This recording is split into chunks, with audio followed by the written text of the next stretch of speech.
মানুষের জীবনে কখন কোন পরিস্থিতিতে পড়তে হবে সেটা কেউ বলতে পারবে না, একমাত্র আল্লাহ পাকে সেটা ভালো জানে। হ্যালো এভরিওয়ান, আসসালামু আলাইকুম। আমি মুক্তা। কেমন আছেন সবাই? আশা করি যে যেখান থেকে আজকের ভিডিওটা দেখছেন আল্লাহর রহমতে ভালো আছেন। আমরাও আলহামদুলিল্লাহ ভালো আছি।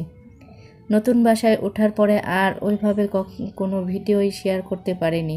কি বলবো, বাসায় ওঠার পর থেকে নিজেকে নিয়ে এতটাই ব্যস্ত হয়ে পড়েছি, এমনকি পুরো সব কিছুই এলোমেলো, একদম উলটপালট হয়ে গিয়েছে।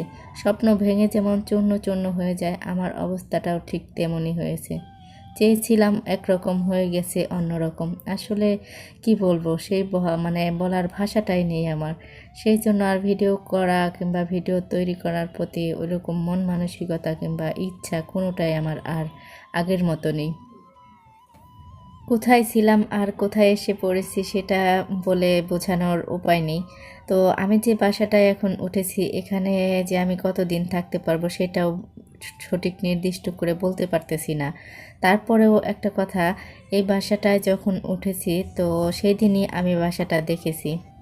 ভাড়া বাসায় থাকাকালীন ২ মাস আগে কিন্তু ভাড়াটিয়াদের বলতে হবে, মালিকদের, যে বাসা ছেড়ে দিতে হবে।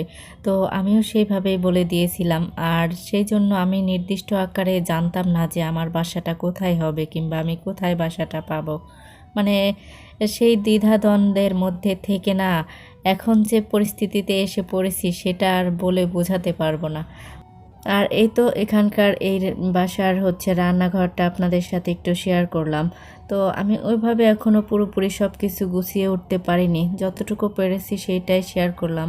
এই বাসাটার কন্ডিশন যে এত খারাপ হবে সেটা যদি জানতাম তাহলে আর আগের বাসাটা ছেড়ে কখনোই এখানে আসতাম না।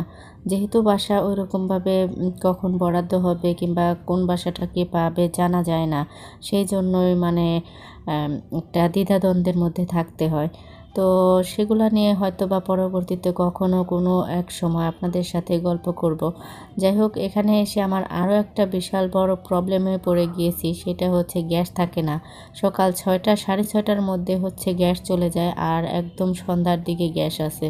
এখানে এরকম পরিস্থিতিতে নিজেকে যে কতদিন মানিয়ে গুছিয়ে নিতে পারবো সেটা একমাত্র আল্লাহ পাকই ভালো বলতে পারবে।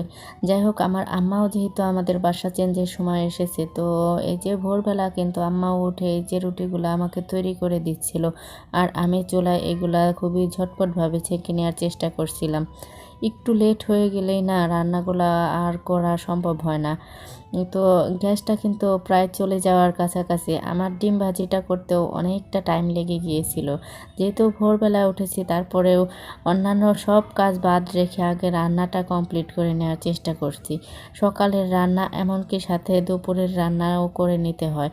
একসাথে সব ঝামেলা, মনে করেন আমি পুরো একদম পাগলের মতো হয়ে গিয়েছি এই বাসাতে ওঠার পর থেকেই।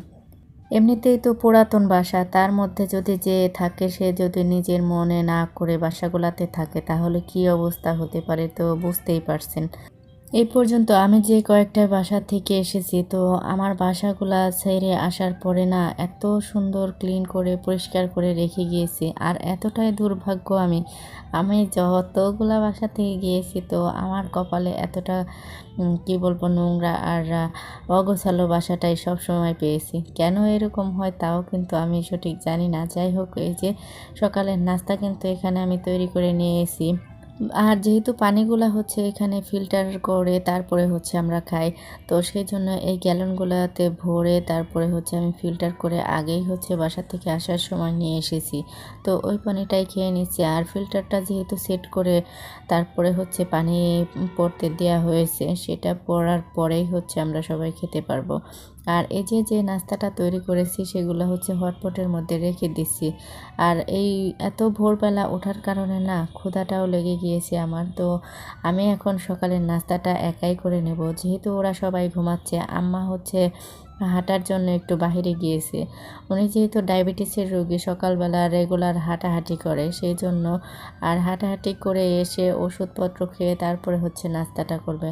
আর আমি যেহেতু সকালবেলা উঠে পড়েছি, সেই জন্য ক্ষুধা লেগে গিয়েছে, আমি এখন নাস্তাটা একাই করে নিচ্ছি। জানি না এখন পর্যন্ত কেউ আমার এই ভিডিওটা দেখছেন কিনা, যদি দেখে থাকেন তো প্লিজ একটা লাইক দিবেন। আর দেখতে দেখতে যদি বেশি ভালো লাগে যায় এই ছোট্ট বোনটার পাশেই থেকে যেতে পারেন। তো আজকের মতো ভিডিওটা এখানে শেষ করে দিচ্ছি। সবাই সুস্থ থাকবেন, ভালো থাকবেন। আল্লাহ হাফেজ, আসসালামু আলাইকুম।